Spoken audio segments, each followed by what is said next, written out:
Olá pessoal, eu sou a professora Riviane Belchior. Nós vamos começar gravando o vídeo de número 1, referente à unidade 01 da disciplina de Contabilidade e Introdutória. Nessa unidade, nós vamos falar sobre a relação da contabilidade com outras ciências, princípios fundamentais que regem a contabilidade. Vamos falar sobre exercício social, bem como conceito, composição, apuração do patrimônio das organizações, e nós vamos terminar a aula falando um pouquinho sobre capital, conceitos, tipos, e escrituração de capital.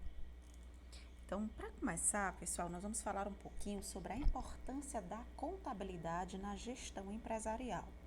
Muito se fala sobre a importância dessa ciência, a aplicabilidade dos seus conceitos, das suas técnicas, na normatização dessas informações, mas, de fato, qual é a importância, qual é o legado para as organizações que as utilizam na gestão empresarial? Então, a gente vai começar falando sobre uma grande parceria que nós temos hoje na arrecadação dessas informações, na mineração desses dados, na estratificação dessas informações dentro da gestão. Nós temos como parceira a tecnologia. Diante do desenvolvimento cada vez mais rápido da tecnologia, do crescimento das organizações, da complexibilidade do ambiente econômico, tem dificultado o entendimento e a gestão dos negócios. Consequência supernatural desse processo, é a busca, é a necessidade cada vez maior, mais crescente de informações que auxiliam os gestores quanto à organização, quanto à eficiência, quanto às operações, quanto à eficácia dessas operações. Então, para ser gerenciada de maneira eficiente, eficaz, as empresas elas precisam de sistemas que gerem essas informações. Nesse sentido, pessoal, a contabilidade ela deve estar sempre apta a auxiliar, na administração dos negócios com informações que não apenas atendam à legislação fiscal, mas com informações que sejam capazes de refletir o valor econômico dos resultados. Então, buscamos sempre esse diferencial competitivo. As organizações elas têm investido em meios que ofereçam informações estratégicas, possibilitando-as tomadas de decisões mais seguras, mais assertivas, de forma sempre proativa. Então, podemos dizer que a contabilidade ela é alimentada diariamente pelas transações realizadas na empresa. Então, quando a gente fala de buscar diferencial competitivo, onde as organizações elas têm investido em meios que ofereçam informações estratégicas, que tipo de informações seriam essas?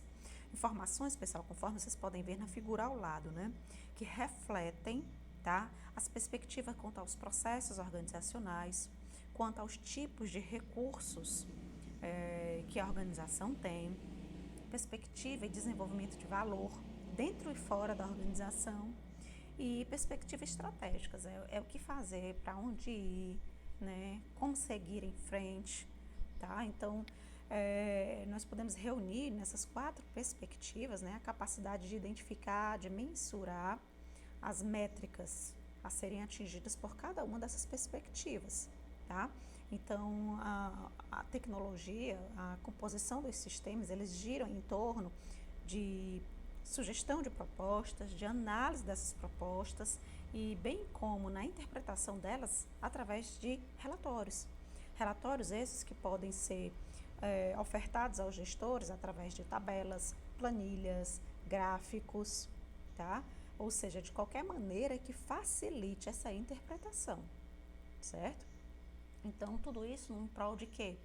De gerar, aos administradores, aos sócios, aos gestores, enfim, a capacidade de diagnosticar, tanto interna quanto externamente, a sua própria organização, ok?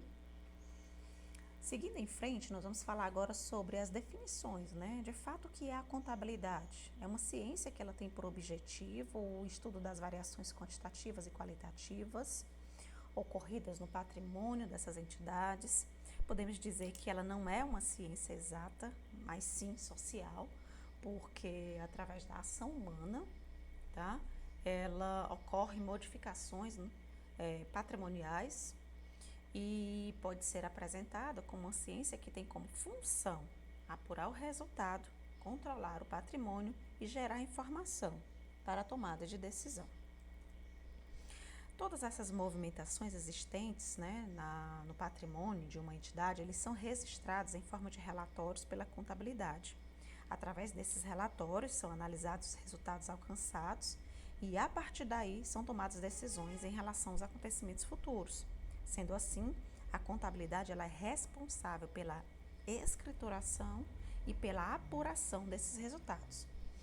E então, de acordo com esse funcionograma, né, nós temos aí que a contabilidade ela coleta, ela registra, ela apresenta em forma de relatórios, né, aos seus usuários, ou seja, aos seus stakeholders, que é uma nomenclatura que está bem usual. Então, usuários eles podem ser internos ou externos, que justamente é o que nós vamos explicar no próximo slide, mas podemos resumir, né, o fluxograma das informações, elas decorrem da seguinte maneira. Primeiro vem a coleta, depois vem a estratificação, ou seja, o registro, né? Relatórios, porque que nós apresentamos aí colocamos aí 4 tipos, porque de acordo com a informação nós podemos gerar um relatório específico. Por exemplo, para as contas patrimoniais nós temos um relatório específico, que é o balanço patrimonial. Para as contas de resultados nós temos um específico, que é a demonstração do resultado do exercício. Para as contas de caixa, o fluxo de caixa, nós temos a demonstração do fluxo de caixa e assim sucessivamente. Tá? De acordo com as informações ou o tipo de informações, nós temos um relatório diferente, né? E com objetividade nessa questão. Quanto aos usuários, como falamos anteriormente, nós temos os usuários internos e os externos. Os internos são aqueles que influenciam e são influenciados de forma direta. Estes se valem de informações mais aprofundadas e específicas acerca da entidade. Os externos, eles influenciam e são influenciados de forma indireta. De uma maneira geral, eles se concentram em aspectos mais genéricos, né, de forma mais global. Então, eles estão preocupados com o mercado, com a concorrência, com fornecedores, com a legislação fiscal. Já os internos, não. Coisas operacionais, né, na questão da matéria-prima, do processo de fabricação em si, do armazenamento, da logística. Então, são questões relacionadas ao ciclo, como o próprio diz aí no slide, né, ao ciclo operacional. Tá?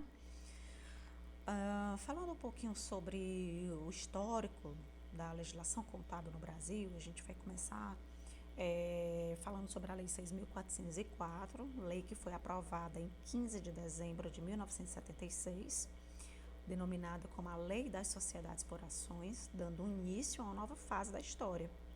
Criada devido à necessidade de aprimorar a qualidade das informações, bem como facilitar o conhecimento e análise das situações financeiras das empresas e, de uma certa maneira, informar o desempenho econômico dessas entidades. Essa lei 97, ela sofreu a sua primeira grande alteração através da lei 9.457, resultou que também alterou a redação da lei 6.385, seguindo tendências, né, do movimento de governança corporativa que começou a ganhar força no Brasil nesse período. Posteriormente, em 2001, foi promulgada a Lei 10.303, que altera, acrescentando alguns dispositivos na Lei 6.385 e na Lei 6.404, visando, tá, qual foi o principal objetivo? Assegurar certos direitos dos acionistas e atrair investimentos para o mercado de capitais. Com a finalidade de modernizar e harmonizar a disposição da lei societária brasileira com melhores práticas internacionais, em 2007 foi publicada a Lei 11.638, que reformulou a parte contábil da Lei das Sociedades por Ações, levando-se em conta a realidade econômica do Brasil e do mundo, com suas economias globalizadas e mercados abertos, aos fluxos de capitais estrangeiros. Com relação à contabilidade financeira, custos e gerencial, nós temos aí alguns parâmetros para a diferenciação de cada uma dessas áreas. Contabilidade financeira, que é justamente essa que nós vamos apresentar ao longo da disciplina, dividida em 4 vídeos. Ela está empenhada em fornecer informações financeiras para uso interno e externo da organização, realizando registro, através da escrituração de componentes do ativo, componentes do passivo, componentes do patrimônio líquido, não só a composição, mas a apuração. Por isso que nós dissemos anteriormente que nós vamos apresentar aspectos qualitativos e quantitativos. Então, é esse o grande objetivo, fazer a apuração do resultado, fazer a classificação patrimonial da organização e apresentar tudo isso nos seus respectivos relatórios, ou demonstrativos financeiros. Já a contabilidade de custos, ela é preocupada com a apropriação e a análise dos gastos que incidem no processo de fabricação. Então, o objetivo da contabilidade de custos é custear um produto, um novo bem ou um serviço, porque a partir desta forma, ela acredita que viabiliza a precificação desse produto, bem como a sua participação no mercado, a sua perpetuidade no mercado, em que está inserido. Então, como dizemos aí, ela é preocupada com a apropriação e análise dos gastos de produção, com fins de planejamento, controle, avaliação, tomada de decisões. Então, os resultados dessa análise, eles servem como subsídios para uma gestão cada vez mais eficiente. A gerencial é uma contabilidade, assim como a de custos, voltada para usuários internos. Por quê? Porque quem é que custeia um produto? Quem é que precifica? Os usuários internos, as pessoas que estão dentro da organização, bem como a gerencial. O foco dela é gerir a organização de forma cada vez mais eficaz. Então, os usuários que têm essa autonomia são os usuários internos. Então, eles coletam, eles analisam, eles interpretam essas informações. E a contabilidade gerencial, ela vem neste sentido, de assessorar essa tomada de decisão. Então, ela fornece dados para comparações, elaborações de orçamentos, delimitação do ponto de equilíbrio. Ela apresenta mix de produto, rentabilidade sobre esse mix, margem de contribuição de cada unidade fabricada, produzida, correta definição de preços, auxilia também, assessora na definição de metas e objetivos da organização. Para tudo isto, nós temos algumas técnicas contábeis que nos auxiliam nesse registro, nessa interpretação, nessa coleta de dados. A primeira delas, nós já falamos anteriormente, mas vamos apresentá-la aqui como tal, é a escrituração. Ela consiste no registro de todos os fatos administrativos, tanto como efeito qualitativos ou quantitativos, ou seja, qualitativos é a que espécie, a que grupo ela pertence, e valor monetário. Para cada escrituração, é importante observar alguns dados, como, por exemplo, a data em que ocorreu esse fato, a conta que será lançada, o valor e a descrição ao histórico, se é compra, se é venda, se é ganho, se é receita, se é entrada ou se é saída, certo? Então, para fazer a correta escrituração, eu preciso dessas informações, que são as informações básicas, Data, a conta que vai ser lançada, o valor e a descrição ao histórico dessa transação, ok? Demonstrações contábeis são técnicas, que devem, certo? Que devem ser extraídas da movimentação da empresa e existem finalidades específicas. As principais são balanço patrimonial, demonstração do resultado. Outras demonstrações são cada vez mais apresentadas, mesmo quando não obrigatórias, pois acredita-se, que a partir delas é possível analisar situações como valores correspondentes à formação de riqueza, atividades geradoras de caixa, certo? E para cada uma delas, nós temos um demonstrativo competente. Nós temos a demonstração de lucros ou prejuízos, ou seja, após a apuração do resultado, evidenciado o lucro, nós temos um demonstrativo para apresentar, a finalidade desse lucro, para onde ele foi, o que foi feito, né, para onde ele foi canalizado, certo?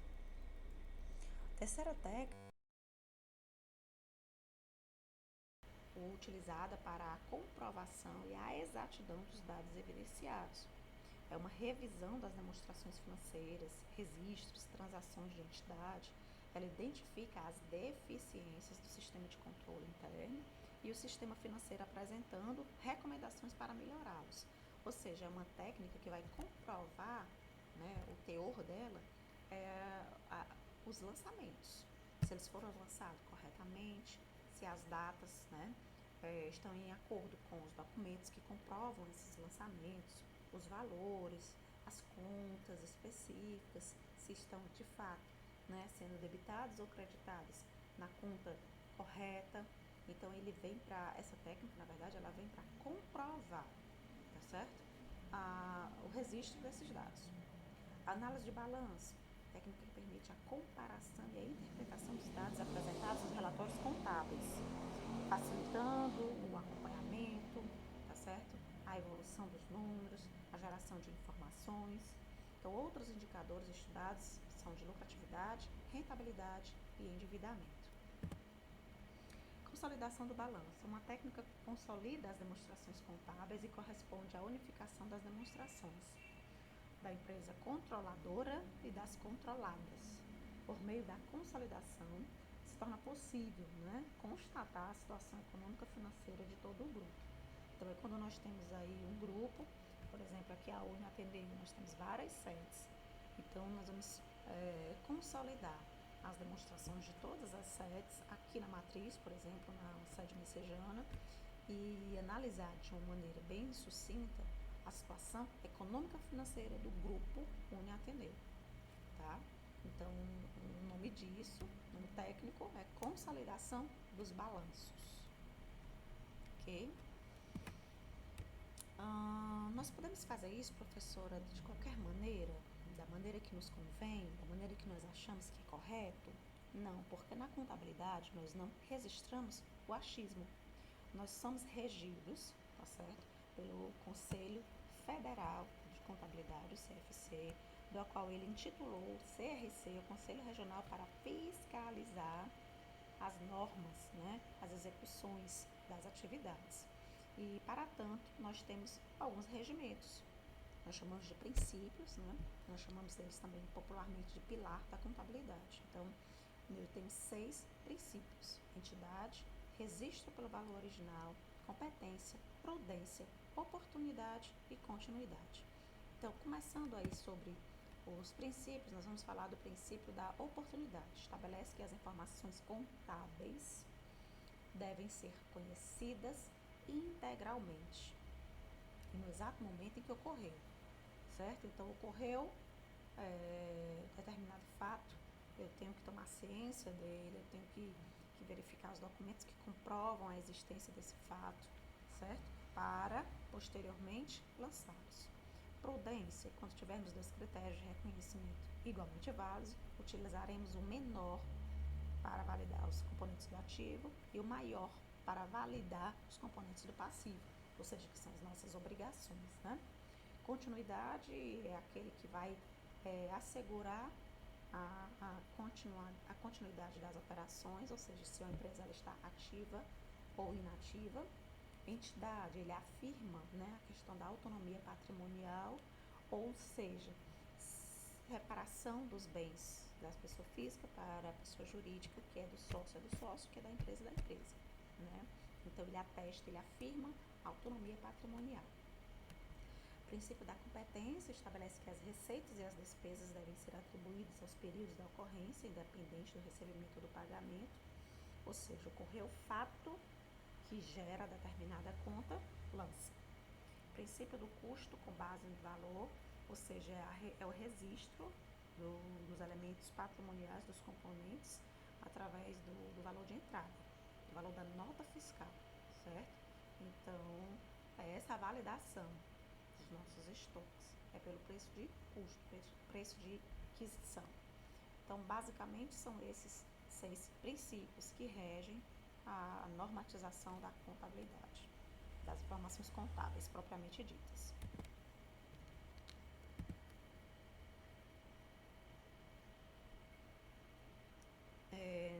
O registro, pessoal, dessas informações, ele é feito dentro de um espaço de tempo de 12 meses, fim do qual as pessoas jurídicas apuram seus resultados. Ele pode coincidir ou não com o ano calendário, de acordo com o que dispuser o estatuto ou o contrato social. O nome desse período, né, desse espaço de tempo, de 12 meses, chama-se exercício social. Então, é o período com o qual as entidades deverão elaborar suas demonstrações, também chamadas de demonstrações contábeis, e ele deverá ter a duração de 1 ano, né? E a data do término será fixada no Estatuto, conforme o artigo 175 da Lei 6.404. Ele pode coincidir com o ciclo operacional. Na verdade, o ciclo operacional é que vai determinar a periodicidade de curto e longo prazo. O ciclo operacional é o tempo que a empresa leva para produzir, vender e receber por aquele produto que ela produziu outrora, certo? Então, se ela conseguir fazer tudo isso em 12 meses, nós dizemos que o exercício social de 12 meses, ciclo operacional de 12 meses, curto prazo de 12 meses. Após isso, longo prazo, certo? Então, se eu tenho uma empresa que trabalha, por exemplo, com navios, dificilmente ela consegue fazer isso em 12 meses. Então, tudo isso vai ser o quê? Dilatado. Então, se ele vai ser postergado para 18, 24, 36 meses, o exercício social vai acompanhar também esse período. E assim os demais conceitos de periodicidade da contabilidade, ok? Vamos agora começar falando sobre o patrimônio. Patrimônio é o conjunto de bens, direitos e obrigações vinculados a uma pessoa ou a uma entidade. É o objeto de estudo dessa contabilidade, a contabilidade financeira. Os bens e os direitos constituem a parte positiva do patrimônio, chamada de ativo, e as obrigações apresentam a parte negativa do patrimônio, chamada de passivo. Os bens, eles são classificados, tá? Em questão de constituição de matéria, questão de locomoção, questão de finalidade, tá? Então, dentre as principais classificações, nós temos os bens tangíveis, que têm a forma física e são palpáveis, intangíveis, que não são constituídos de matérias, bens móveis e imóveis vinculados ao solo, que não podem ser retirados sem destruição ou dano e podem ser removidos ou transportados de um lugar para o outro, sem alteração de sua essência, finalidade para a qual se destina. Então, como exemplo de bens tangíveis, nós temos aí estoques de mercadorias, que eles são palpáveis, constituídos de forma física, intangíveis, marcas, sistemas, né, softwares, então, propriedade científica, certo? Capital intelectual, bens imóveis, prédios, edificações, ou seja, uma vez constituídos, eles não podem ser locomovidos. E os móveis, que são máquinas, equipamentos, veículos, estoques de mercadorias, certo? Seguindo aí na classificação, nós temos bens numerários, que representam os recursos financeiros do caixa, bens de consumo e de uso. Consumo são aqueles não duráveis, ou seja, eu tenho a periodicidade para usá-los. Então, material de expediente, material de limpeza, material de escritório. Bens de uso são aqueles que são feita a aquisição, porém, longa atividade. Veículos, máquinas, os móveis, certo? Utilizados para atividade operacional. Bens de transformação, aqueles que são utilizados na fabricação de outros, matéria-prima, por exemplo. Bens de venda, motivo pelo qual a entidade existe, ou seja, aquele que dá origem às atividades da operação.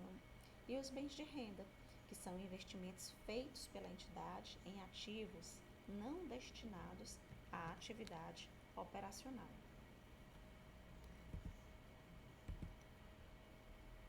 Seguindo na classificação, nós vamos apresentar agora os direitos.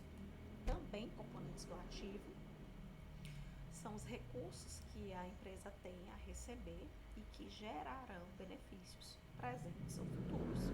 É o poder de exigir alguma coisa.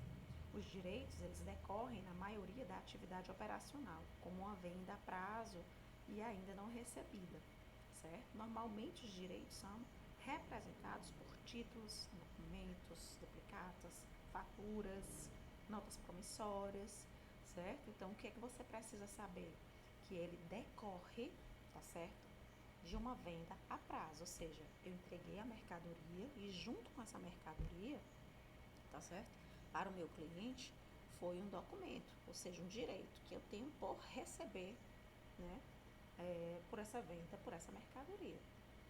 Então, para o cliente ficou a obrigação do ressarcimento e para mim o direito a este ressarcimento, certo? Então, por isso que ele configura a parte de ativo, porque os ativos eles são responsáveis pela aplicação dos recursos que são integralizados na organização. Obrigações eles já estão do outro lado do passivo. Passivo é o lado que chamamos ou conhecemos como negativo, porque eles são representados pelas obrigações. Obrigações para com terceiros, exigíveis, e a obrigação para com sócios, não exigíveis. Mas ambos, tá certo? São obrigações, ou seja, por onde os recursos entram na organização, são integralizados.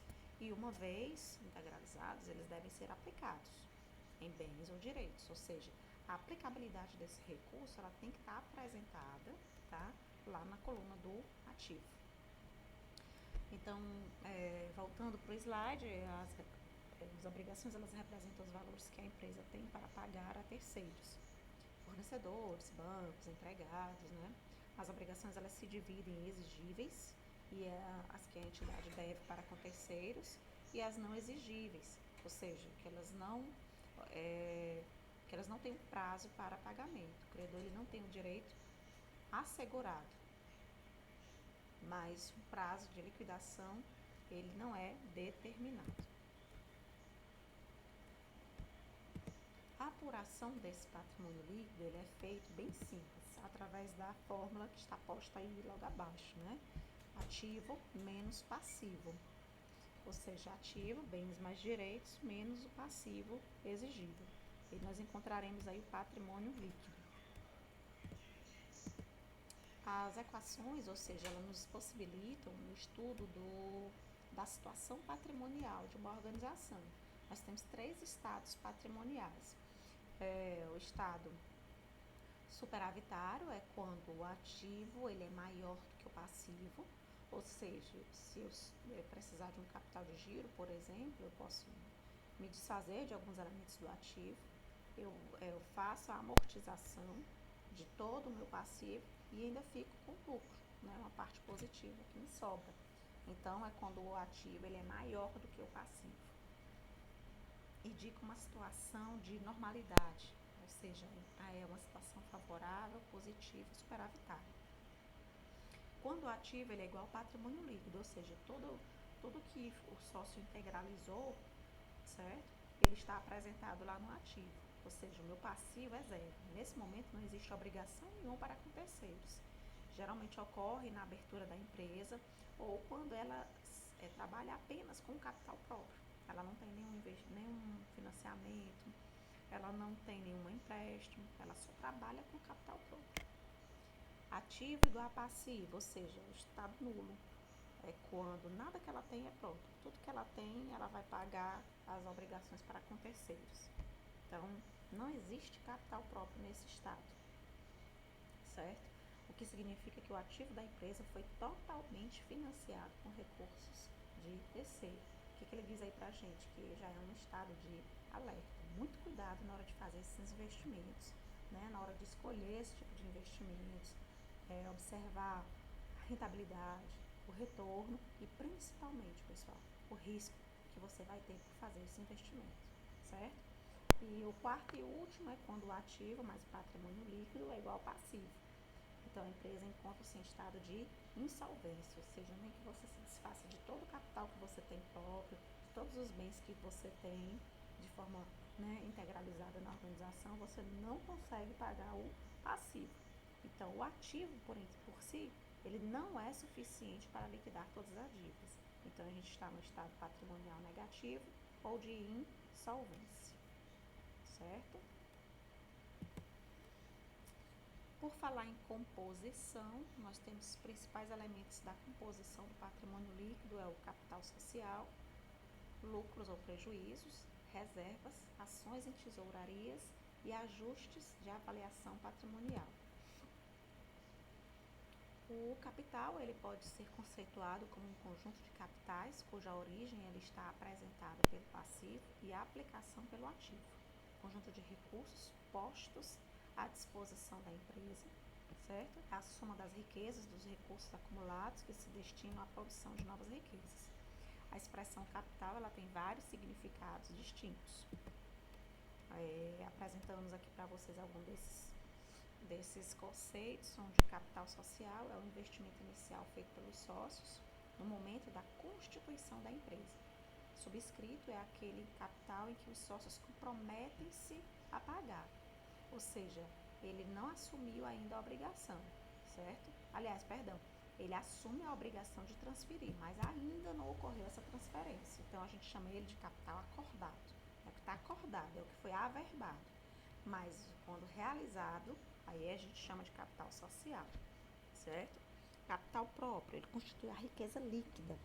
É a soma do capital social, das variações, lucros, reservas. Ele equivale a todo o patrimônio líquido, todo o capital que a empresa tem, que veio do próprio bolso ou do bolso dos sócios. Capital de terceiros, eles representam os recursos, certo? Originários de terceiros, utilizados para a aquisição de ativos. Ele corresponde ao passivo exigível. Então, é todo recurso que veio através de empréstimos, de financiamentos, ele veio de terceiros, instituições financeiras, certo? Capital total à disposição da empresa, corresponde à soma do capital próprio com o capital de terceiro, é tudo que ela tem à disposição. Ou seja, ele também é igual ao total do ativo, porque tudo que foi integralizado, seja de terceiros, ou seja pelos sócios, não está aplicado lá no ativo, através de bens e direitos. Então, a gente diz que o capital total à disposição, ele também é o total do ativo. É tudo que a empresa tem, está à disposição dela, certo? Seja a curto prazo, seja a longo prazo, mas está à disposição dela. O capital autorizado, ele corresponde à soma que pode ser adicionada ao capital social, determinado pelo Conselho de Administração da empresa. Então, o capital autorizado é aquele que ela pode, tá certo? Usufruir, ela pode se utilizar. Ele foi totalmente integralizado. Ok? Então, esses são alguns conceitos de tipos de capitais que nós queremos compartilhar com vocês. Esse material, ele vai estar também à disposição, assim como os e-books da disciplina. Vocês podem estar procurando os tutores para tirarem dúvidas, né, caso haja. E desejo a todos bons estudos. Quero parabenizá-los por ter escolhido a Uniateneu. Ok, pessoal? Desejo a todos bons estudos e até o nosso vídeo número 2.